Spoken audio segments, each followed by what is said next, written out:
hosted by Mike, the Big Cheese.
Welcome back to the Heavy Metal Mayhem Radio Show. I want to wish everybody who's Irish and who's not a happy St. Patrick's Day today. We had our corned beef before, and I'm kind of bursting at the seams right now. But we got a great show for everybody tonight. Charlie Guardalabene of Iron Cross and Holocross is on tonight's show. We're supposed to have Kelly Garney from Quiet Riot, Chaz West from Lynch Mob, and Scott LaFlame from Bango Tango. I don't know if they're going to call in or not. I set this up a couple of weeks ago. I haven't heard from the PR person, the lady who set this up. So whether they call in or not, I don't know. We'll see. If not, we'll keep Charlie on the line for as long as we can, and we'll get on a bunch of great music. Right there, Armed Force, Land of Destiny. That was the Armed Forces out of Long Island that featured Tommy Bolin, who was with Doro and Warlock for a while, the later version of Warlock. We've had Steve Tetro on the show, and I reached out to the singer of that band, Scott Knight. He's got a little bit going on right now, but we're going to make that happen, and we'll get him on here again, and maybe a month or so, hopefully it'll happen.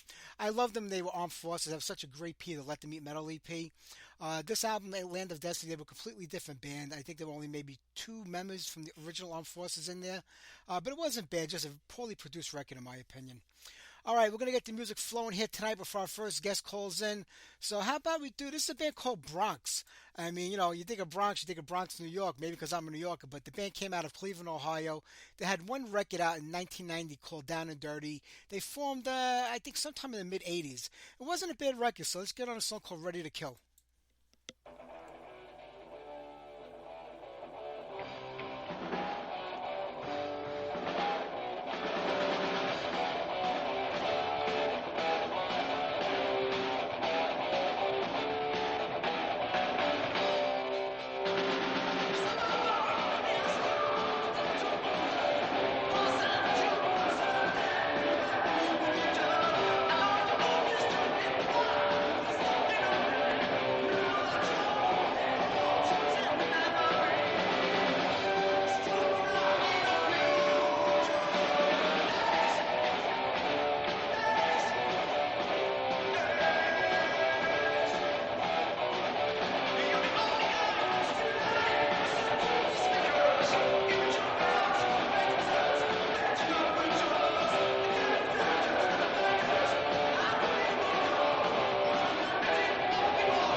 it and eat metal. They don't want you to just sleep metal, dream metal. They want you to eat metal.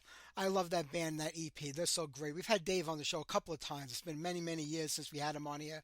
They haven't done anything. They haven't been productive, so it doesn't pay to have them back on right now until they get something going, which I don't know if they ever will, but they were a great band back in the day. And right before that, Overkill off the Power and Black demo, The Beast Within.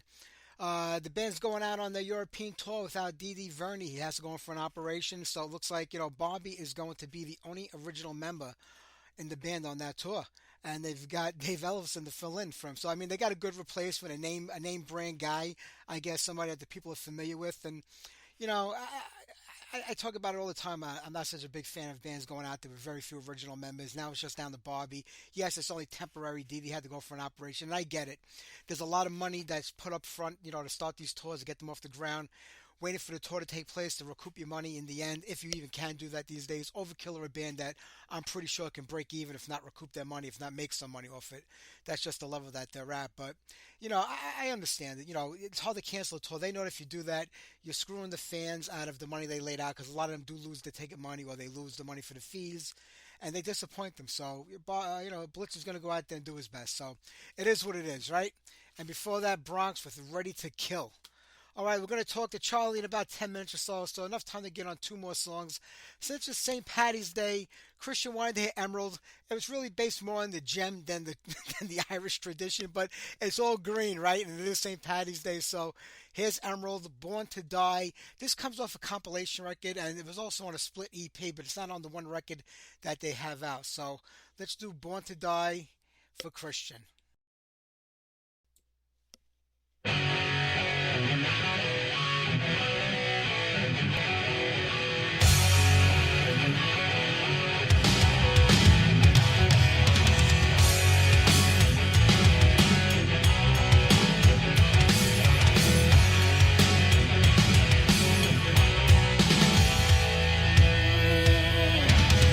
He was born of a virgin, was a company's son.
Iron Cross with Slaughterhouse. Let's get Charlie on the line in about a minute. We'll talk to him. Like I said, I don't know if our second guests are calling in tonight. I never got a confirmation on it. So if they do, they do. If not, we're gonna have to freewheel that interview because I didn't prepare anything at all. But I never really do, so what's the difference anyway? All right. And before that, Emerald with Born to Die. Christian wanted to hear that. That would have been a great song to play next week because it's Palm Sunday. You know, talking about Jesus and being born to die. You know, that would have been great. There is no show Easter Sunday, so we would have had to have done it next weekend. But next week we got a great show for everybody. Anthony Trulio from Liege Lord is on. I'm working on another guest just to fill up the show because, like I said, we're not on Easter Sunday. We'll see if that one goes through or not. But let's get Charlie on the line right now. Let's get this interview going. Bear with me 1 second while I dial him, and we'll talk about Holocross and Iron Cross.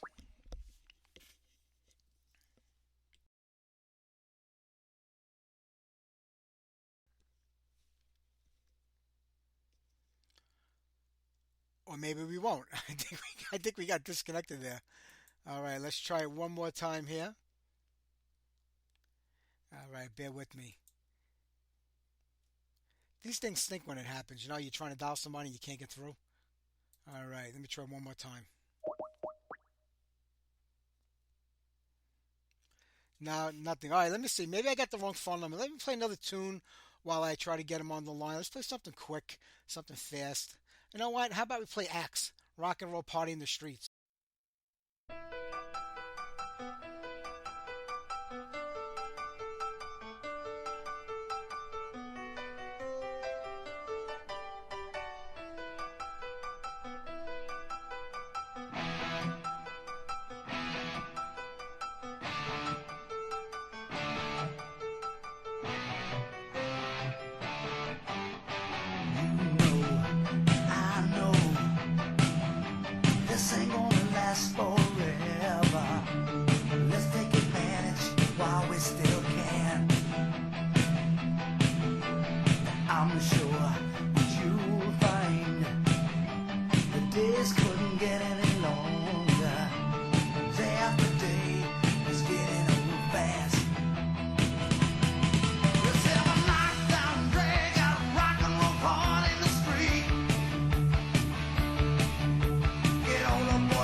Let's have a knockdown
Man, I love that Axe Record Offerings.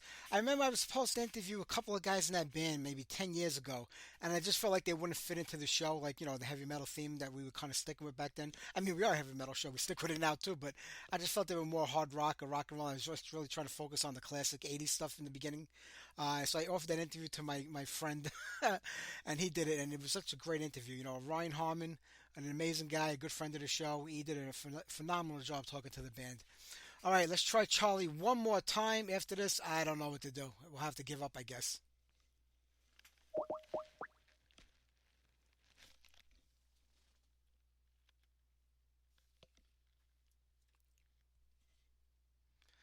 No answer. So, all right, we're going to have to let that go for a while. If he does call in before the next guest call in, if the next guest call in, looks like we're going to be an all music show tonight from the way things are going, but it is what it is, right? So we'll get to that. All right, what did I want to talk about? I was listening. I was reading Blabbermouth the other day, and Jeff Peelson, who's playing with Foreigner right now. He's been playing with them for a very long time. He's been sitting down for like the last year playing live because he has a bad back. I know he had surgery a few months ago. I think last November. So he was told to keep sitting down throughout, the rest of these tours and everything. So he's sitting down. You got Blackie Lawless sitting in a chair because he has a bad back. Listen, I got a bad back too. And, we all have to do what we have to do. But you got the two of them sitting down. Then you got Paul Diano sitting down in his wheelchair performing. And all they're doing is yelling at the audience to get up and stand up. And they can't get up and stand up themselves. So I kind of find that apropos that, they do that. But it is what it is. All right, let's get back to the music right now. How about we do Brooklyn Brat, Wrong End of the Rainbow?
Charlie, this is Mike. You're live on the air. How are you?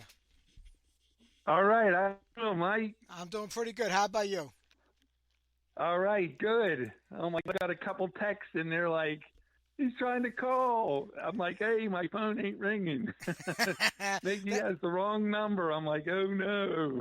Yeah, it happens. It's this is life. What are you gonna do about it? But I'm happy to have you on here today because I'm such an Iron Cross fan from when that first record came out. Then with Holocross, I know it's been a lot of decades since that time, but it's kind of back in a way. Yeah, thanks. Thanks for sure for having us on. No, And happy St. Patrick's Day.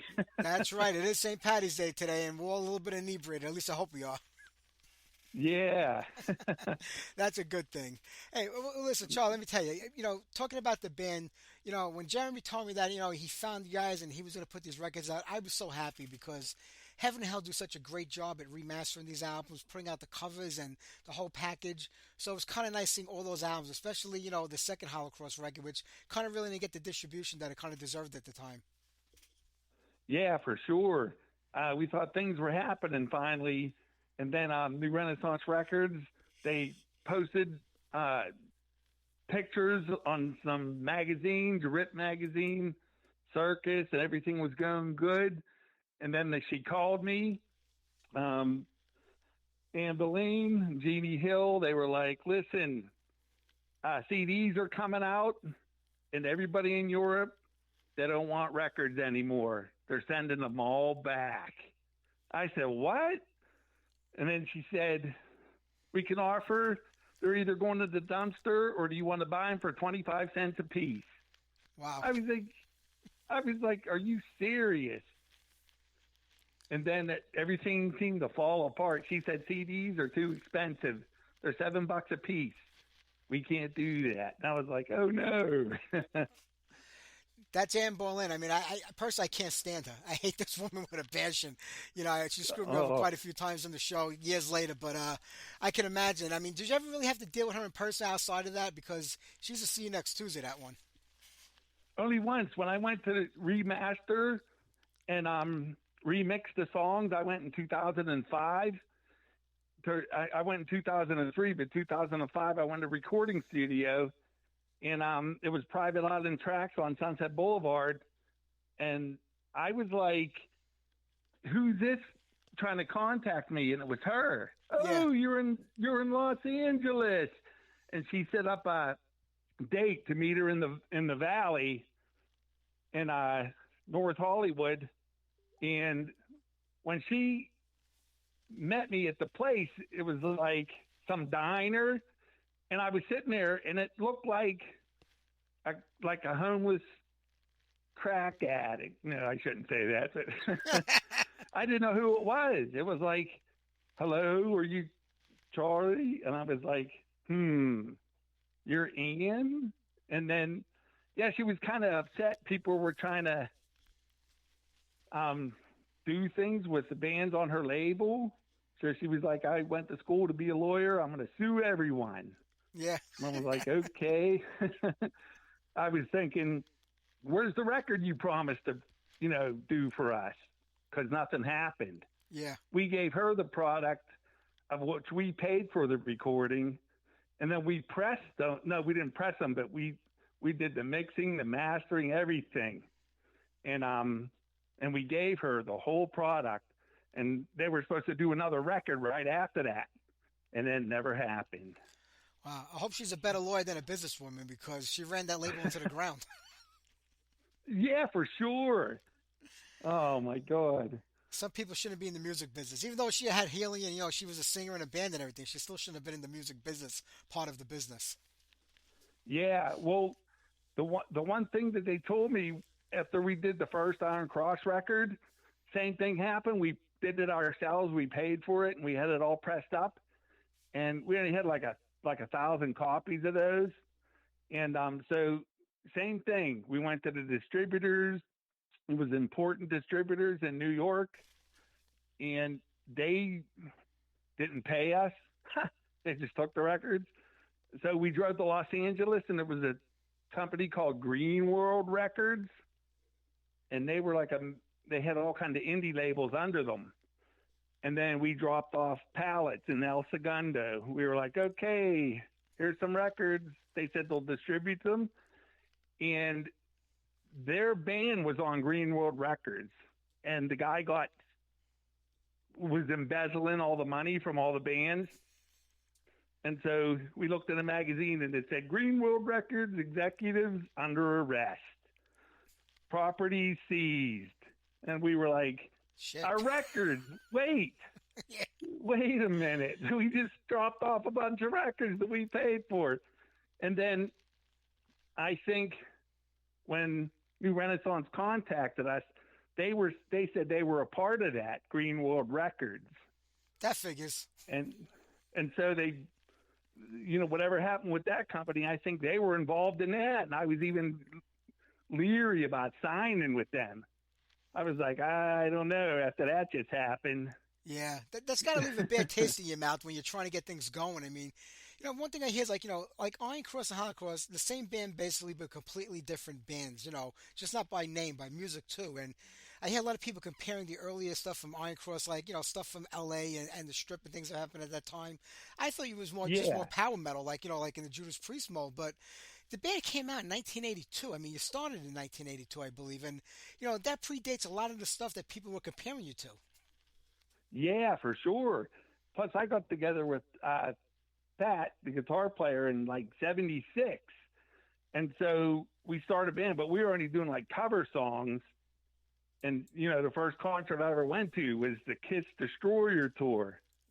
Like, yeah.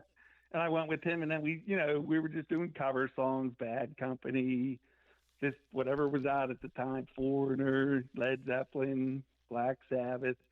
And then around 82, we were like, man, we got to cut this out. We got to do our own songs.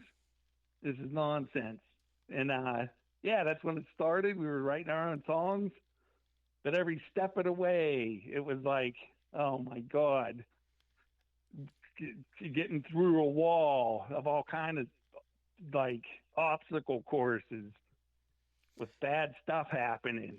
It's definitely a struggle in the beginning. There's no doubt about that. And being so early on in the scene, that a scene was still developing. I mean, Metallica just had their first record out, the second record getting ready to come out.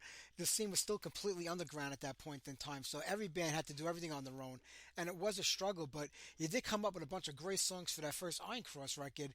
And it was just outstanding. But at the time, there were also about 22 other bands named Iron Cross going around the country. But nobody would really know back then because we didn't have the internet. So you wouldn't know if there was another Iron Cross one town over from you, never mind in another state. Yeah, for sure. We got mail from like Kansas and one from Florida, and we had a P.O. box on the back of that record.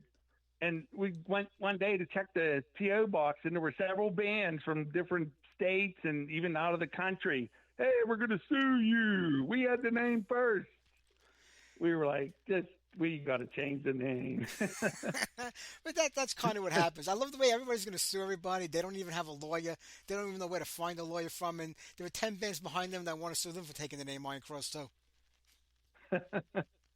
Oh, for sure. It's crazy stuff. And plus, if you get a letter from Kansas, it doesn't even count. They're lucky we let them stay in the United States. Yeah, I know. But that's what happens. But Warhead was such a solid record, in my opinion.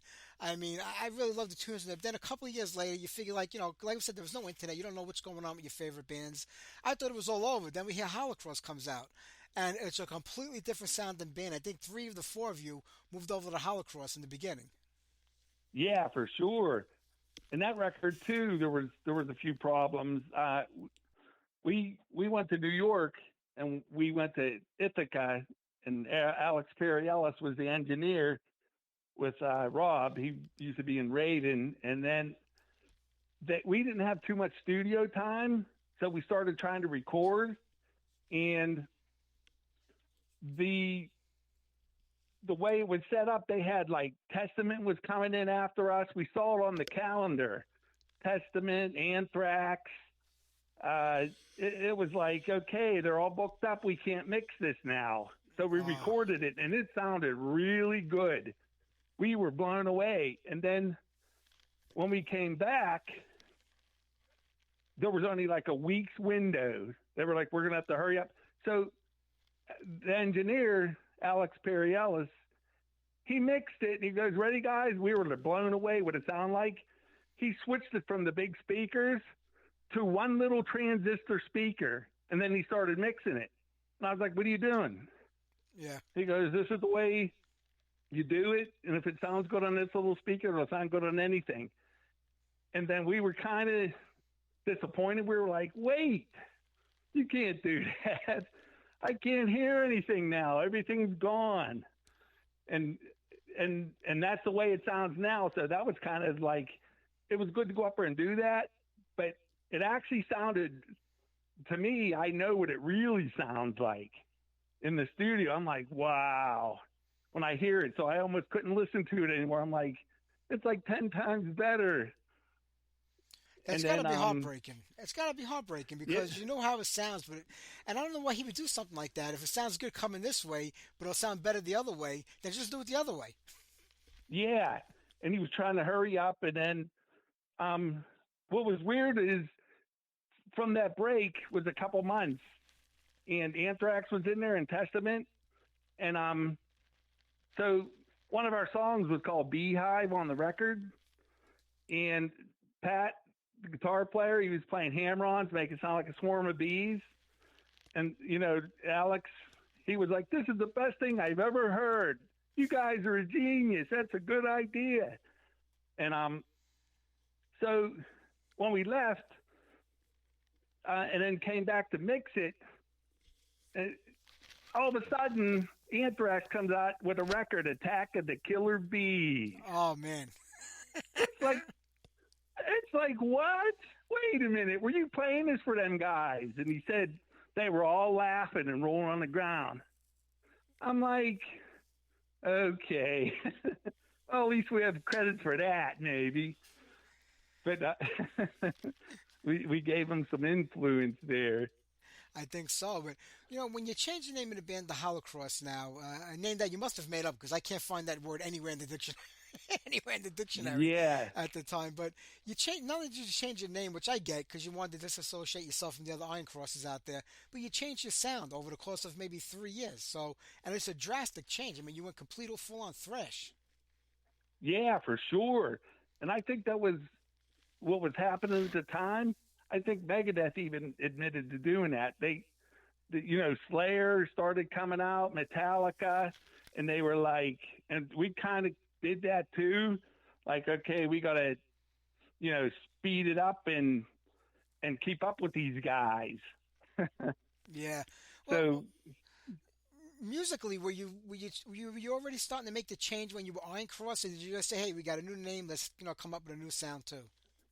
No, I think it was we were just evolving, and the songs were they were better, but then something happened when they were like sped up like that, so I had to sing different. I was like, okay, we're going in a different direction here. Yeah. And so yeah, you know, it was really good playing out live. It was hard to play too, but there was a lot of songs we had that we didn't, you know, record. There could have been like a couple more albums worth for sure, but since we went through the ringer with everybody, lawyers, everybody else, there's crooks everywhere. That's the name of the business. That's what they should call the music business, crooks everywhere, because that's it's a story as old as time. Every band goes through the same exact thing. They're taken advantage of by record labels, managers, studios, promoters. It's a never-ending story with that. Yeah, for sure. And I had an office on Sunset Boulevard, and it was across the street from Sunset Sound. And there was a guy, he was like a music, I guess he was like he worked for record companies doing distribution, but he was more of like a promoter. And he told me stories. It was unreal. He said like bands like Foghat and everybody. Who's that one guy? He said, God, it's the worst. Peter Frampton. Yeah. He said they sold 1 million copies. He said 1 million went to the stores and 5 million went out the back door. Yep. And he witnessed it. And he was like, boy, if I told you how bad these bands got ripped off, you wouldn't believe it. I was like, yeah, I'd believe it. Yeah, absolutely. I mean, Billy Joe was robbed by his own brother-in-law, who was his manager for millions. It put him in. He had nothing. He had to rebuild and start from scratch. But he was able to do that because of the music he plays. But for other bands, that could devastate them and just kind of wipe them out. And they just say, you know what, we're not going to do this no more. Then you lose a lot of good bands and a lot of good music because the business part of the music business just killed them. Yeah. And that's terrible. But the Holocross record comes out in 1988. What a great sounding record. What happened to the band after that? Because even though Hypercross came out in 2005, I guess it was really meant to come out as the follow-up to the Holocross record. Yeah, and we actually recorded that earlier in 89 and 90, and same thing happened. All kind of people ripping everyone off, and so we had it recorded. And the engineer in the recording studio, it was called Alpha Star, and Metallica even showed up. They were going to record there. This guy must have hit the lottery and built recording studios, and it was unreal. We were like, okay, we'll record here, but the engineer, to cut costs for us, they said, if you take time in the evening, then we'll give you a real good break. And, don't even worry about the time. We'll just charge you a little fee. Well, they did that over a couple months, and the guy would sometimes not even show up. Be like, come on, guys, just do this tomorrow. We're giving you a break. And then so when it was done, they tried sending us a bill for an extra, like, $8,500. Huh. And they tacked all kind of time. We were like, what? And then they kept the tapes. So they actually kept the tapes that we couldn't put it out for like 9 months. And so one day I just showed up and I went and got the tapes. They just gave them to us. But by then, grunge was coming out. Everything was changing. Nirvana was all over the radio. And I was like, wow, what a waste. We couldn't even put this out. Yeah. And so it kind of got shelved without being mixed. And so I had the master tapes. And then, the lawyer did it too. Every call, he wasn't there. And then we got a bill for like $350 a call just because the secretary answered the phone. It was like, wow, really? Yeah. The lawyer's a key. I remember when I had to see one not long ago. The secretary's like, listen, when you go in there, ask every question you can as fast as possible, because if you call us up to ask again tomorrow, we're going to charge you a lot of money for it. So I never forget that. So I wrote it out like a speed talker to get everything out there. But yeah, it's horrible. But after that, did you realize, I mean, it is, time is of the essence and everything, but back then in the 80s, we thought, I think, heavy metal would go on forever. It had its ups and downs, its changes. It went from power metal, the hair metal, the speed metal, the thrash, everything changed, but it was still metal. But nobody expected it to end the way it ended. We kept thinking, all right, so we wait a year, we'll get the record back, we'll get it out again, and then everything does change. And I think it took a lot of people by surprise. And was that kind of like the be-all, the end-all for Iron Cross and Holocross? Was that the end of it? Yeah, it seems like with them sending the records back and changing everything to CDs, and then that change of, the genre, what was going on at the time, everything changed. It was like, the battle was too much, because it almost felt like, nobody's paying for what we already did. They kept the records, never paid. It was a nightmare. And it was like, then it's like you're trying to invest and record again after nobody paid. And then it's like the music scene changed, and it was too much. Yeah, and that was the end of the band. It was like we played out a couple more times, and it was like, and we're from a city that's mostly a sports town, Pittsburgh, and there's a lot of heavy metal fans here, but the people in control, they don't want that. They're like, no, we'll have bigger bands here, but we want bar bands. And so the city we were in alone, it was a battle. I can imagine. So I guess it was an unsupportive scene, in the mid-'80s in Pittsburgh. Yeah, for sure. Especially us, it was like, whoa, what is this? We were banned at a lot of places. just because it was like, well, we don't trust your fans. People were jumping in mosh pits and jumping into the barbed wire. We're going to get sued. You guys tried setting napalm on fire in the building. You guys, and then Great White happened, and I kept thinking, wow, we're probably worse than that. Good thing nothing bad happened. So we got lucky. That's true. But, you had, in Pittsburgh, not far, not around the corner, but not far from Cleveland, Ohio, a lot of stuff was happening in Cleveland at the time. Were you able to branch out to these other states that had scenes that weren't too far to travel to? A little bit. We were at the Agora Ballroom once. It seemed like it was good, but it was still too heavy. When we drove to Los Angeles a couple times, we packed up the van. We said, let's head over there. And everything was happening up in Seattle and like San Francisco with like Metallica and all those bands. And in Los Angeles, it was more glam. They were like, who are you guys and what are you doing here? Yeah. And we felt really lost when we went there. We were like, wow, this isn't it. How long did you spend out in that LA? was a shock. We were there for 3 months in like the end of '88. And let's see, we went again for at least a month. We were just going to move there. But I think just the same thing happened. It was like the scene that was going on. Like, it almost seemed like it was too, like, bubblegum. And the radio stations over there are horrible. I was like, there isn't one station to listen to, like, for anything. Because it seems like they won't play even, like, Van Halen and Def Leppard, like the normal stuff. It's like, it's almost like they have a thing. Don't do none of that. Whatever leaves here, let's just play something else. Like, it's just so weird. Yeah, no, I hear that. So the band breaks up. Was that the end of music for you? Did you continue on with anything else, or did you just kind of put music behind you at that point in time? Well, I had the master tapes, and I knew they were good. And it took like 10 years, and I ended up, in 4 years, I went to the Art Institute for music video business, and I thought, I'll go in the studio myself and do this. But there was too many people booking time in the studio, and it was just students, and they didn't it wasn't real good. You could just learn, how to run a studio. And then when I finally went to Los Angeles in 2003, and then between then and 2005, I had those master tapes.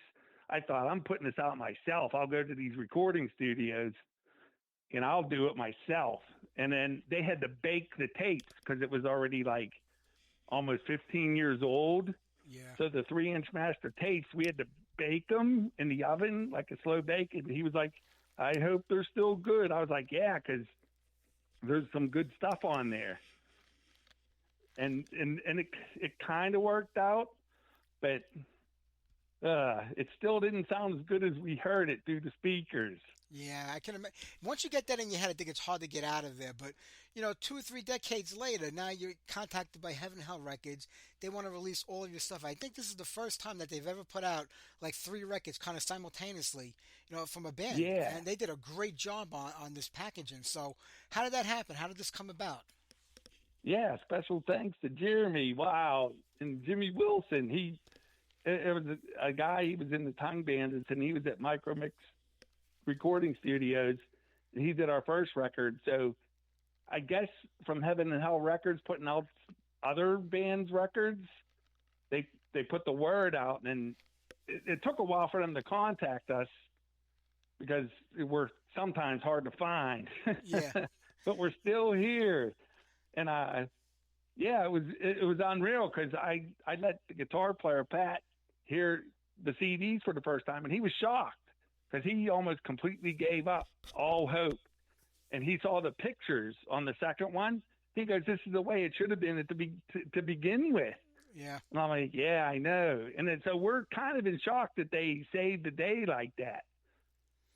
and They did put those three out. they did a great job on this release. They really did. Now that it's out there, and besides the old fans that are getting a chance to buy these records that they might not have had a chance to back in the day, and a whole new audience, coming around to maybe discover Holocross, do you think there's maybe any talk about trying to redo this again, or maybe putting it out there for a couple of shows, or some reunion shows, or anything like that on the live front? Yeah, I think we could. We still have Ray Molinier on drums, and then Pat Cason on guitar. And three drummers, our past drummers, they all passed away within the last 3 years. And it's starting to get scary. It's like, oh no. It's like a Spinal Tap moment. Yeah, and it's like, oh no, if we do anything, we better make a move now. I would use a drum machine because I think the next drummer might be afraid that he might bite the dust too. Yeah, that's what Ray said. He goes, oh my God, I didn't realize that. He goes, I hope I'm not next. Oh God.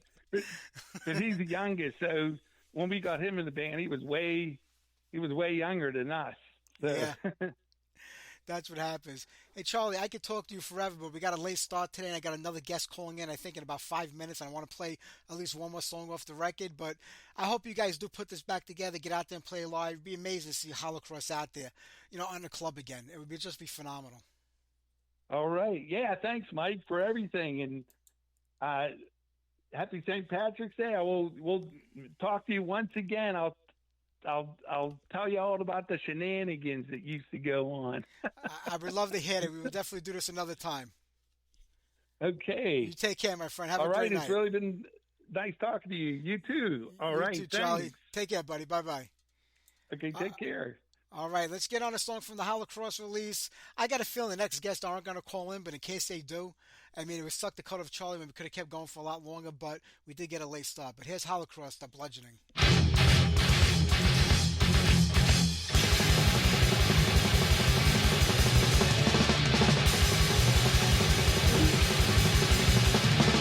Break broken breakings and crumble the bones of the head. Beating and beating and leaving you lying half dead.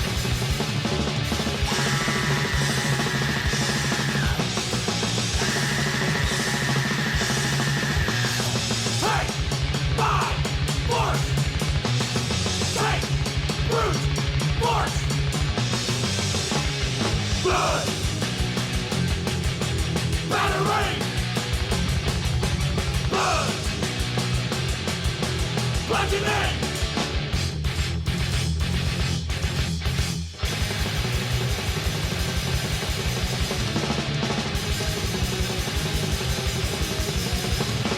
Unconscious comatose from mind crippled in pain.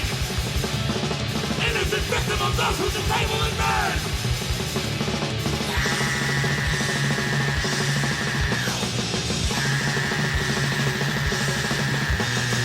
Take by force.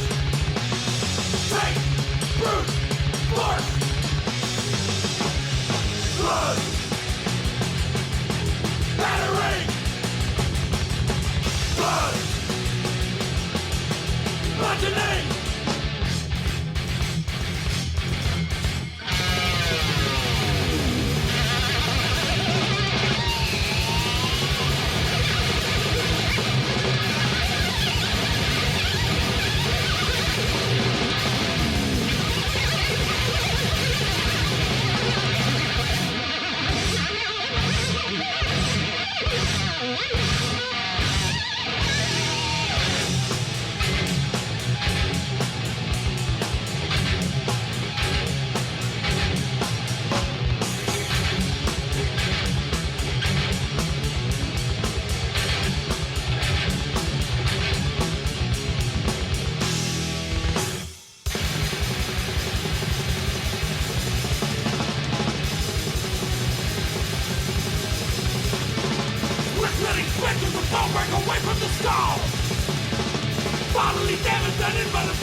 All right, Holocross, the bludgeoning.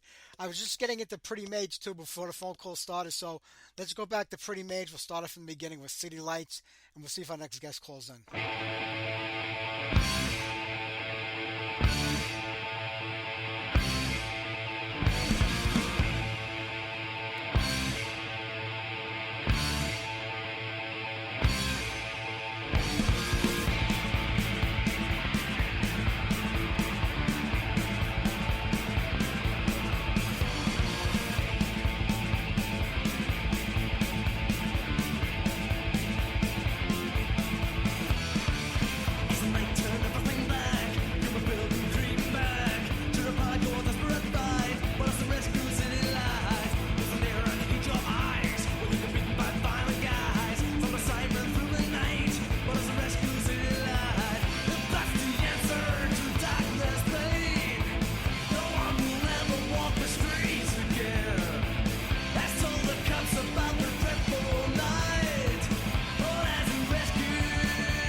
Brazil, Shock with Heavy Metal We Salute You. That comes off their debut record from 1991.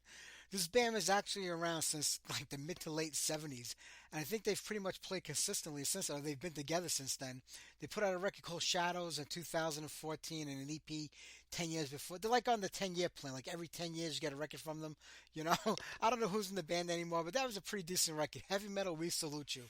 Absolutely enjoy that album. Play it quite frequently. And before that, we gave you some Pretty Maids. We had to get the song cut off, but we got through the whole thing right there. Let me see, what is it? It's a little after 7:15. Haven't heard from our next set of guests yet. I don't know if they're going to call him. It's supposed to be Kelly Garney from Quite Right, Chaz West from Lynch Mob, and Scott LaFlame. He was in Bang Tango.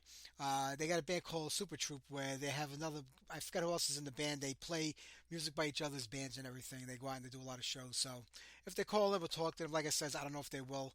I've never dealt with the person that set it up before. This is our first time, and it might be the last time if they don't call in. So I'll give another few minutes. We'll see what happens. And, not everybody's on the same schedule. Look, I'm not a big Bon Jovi fan. I mean, I'll admit I liked a couple of the songs in the 80s, but I never went out and bought their records. But they got a 4-part documentary or a 4-part docu-series coming out called Thank You and Good Night. I'm looking forward to that. I just love these, like, documentaries on metal and rock bands. I don't even care who the bands are, even if I'm not a fan of them. I just enjoy watching them. And the channel Reels, they have a lot of documentaries by, like, metal and rock bands. The bands don't like it because they kind of over-sensationalize everything, but I enjoy watching them. Dee Snider hosts a show. I don't know if it's on anymore, but there are a lot of old episodes. They do shows on Iron Maiden, Black Sabbath, Judas Priest. So if you can get the Reels channel, the Reels app, check it out. There's a lot of good shows. I think the one Dee Snider hosts is called Breaking the Band. In the beginning, it was about bands that maybe they broke up, and it starts like when they formed to their breakup, and he talks about the build-up and what's happening to breaking up the band. But as the shows went on, most of those bands didn't break up. They were still together. He just kept doing shows where they went on and on. But they weren't bad, and D, D is a character. Like him or not, he is a character. So it is what it is. But go check it out if you can. I'm waiting for the Zebra documentary to come out. I think the Voivod documentary just had a showing this week at the festival in Texas, SWSX, I think it's called. So hopefully we'll be getting that soon. And, I'm trying to find, like, Quite Right had the documentary out many years ago. And Frankie Benali sent me a copy of the DVD before it was released. And I had it somewhere in the house, and the other day I wanted to see it, and I couldn't find the DVD.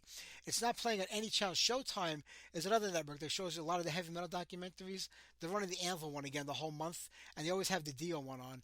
I was hoping they put the Quite Right one back on because they did it years ago when it first came out, but I can't find that or the CD, which is killing me because Frankie signed it, and he wrote a note on there about when I met them at Lemoore about getting kind of brushed off by Kevin and the other guys, so it was kind of funny. It was an inside joke, but I wish I could find it. When I moved to my new house, I don't know, a lot of things got lost, so maybe that's what happened to it. Who knows? We'll wait and see. All right, let's get back to the music right now. Here's a band called Jinx, Living in the City.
All right, that was Rocks, the one from the USA. There was another band called Rocks out of England. They originally started out as Venom. I got a great tape of them from the BBC, the Friday Night Rock Show. They were such a good band, a heavy band. I mean, for the time it came out, I think it was the late 70s, early 80s, before they changed the name to Rocks and went a little bit more commercial direction. But this is the one out of the USA. They were a pretty good band. I think there were like 9 Rockses around at that time in the USA. Something we were just talking about with Charlie from Iron Cross. All right. I was watching some clips on YouTube of Warren DeMartini. He was doing like one of those rock and roll fantasy camps, and he was playing a lot of Rat songs, and he sounds so great doing it. It would be amazing if like even him and Piercy go out there playing and doing. I mean, Piercy's been playing the Rat songs, Blotzer. They're all out there. Juan, they're all out there with their own versions of rap most of the time doing rap. But I'd rather have it with Stephen Piercy. At least he's the voice of the band. Nobody's sitting there saying, "Oh damn, Juan's such a great bass player. Can't wait to see him doing his version of Rat." But PSC's out there doing it right now. It'd be great if Warren could get back on board. Even if they get the other 2 guys back on, it'd be pretty phenomenal to have that happen. Maybe one day it will. But just to see Warren out there playing again live would be something spectacular. All right. What are we going to do now? Get back into the music over there. We just did Rocks with Nuclear War. Before that, Jinx, Living in the City. How about we get to some Silent Assassin? This is Mike LePond's band. He put out some great records with this. He's always busy, Mike. He's in like 7,493 bands. I'm glad that this is his latest one and his most active one outside of Symphony X. But here you go, Red Death.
chasing his due. He wanders the halls, feeling his might. One shot shall never falls.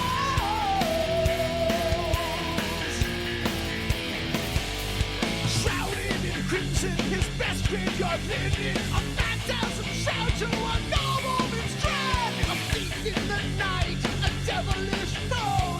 Sends a prince and king to the final repose.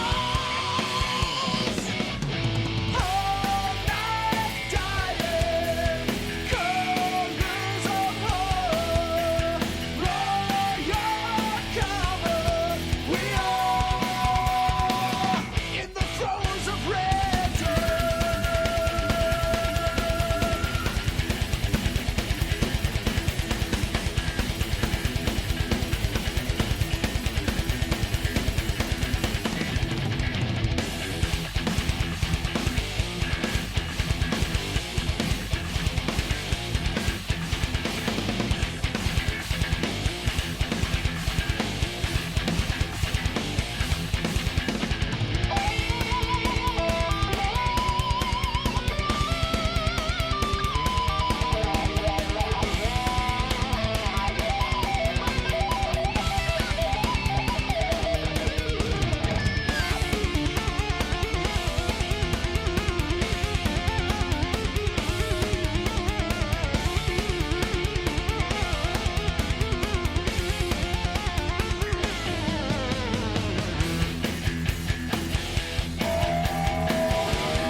All right, what a great set there. Silent Assassin with Red Death, Realm with Fate's Wind, Sabbath, A Dead Man's Road. We had to dedicate that one to Iman with his number one over there, Andy Sneap.